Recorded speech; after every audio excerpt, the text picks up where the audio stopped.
حضرت ابو ہریرہ رضی اللہ تعالی عنہ بیان کرتے ہیں کہ رسول اللہ صلی اللہ علیہ وسلم نے فرمایا، اس ذات کی قسم جس کے ہاتھ میں میری جان ہے، اگر تم گناہ نہ کرو تو اللہ تعالیٰ تمہیں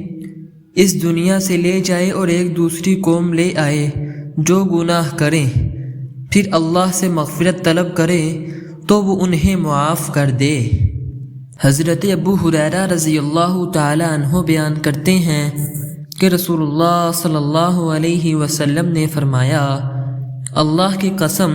میں دن میں 70 بار سے زیادہ اللہ تعالیٰ سے مغفرت طلب کرتا ہوں اور اس کے حضور توبہ کرتا ہوں۔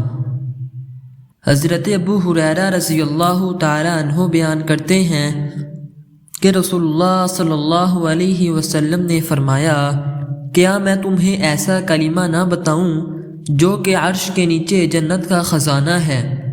اور وہ لا حول ولا قوت الا باللہ ہے۔ اللہ تعالیٰ فرماتا ہے، میرے بندے نے اطاعت اختیار کر لی اور اپنے آپ کو اللہ کے سپرد کر دیا۔ حضرت ابو ہریرہ رضی اللہ تعالی عنہ بیان کرتے ہیں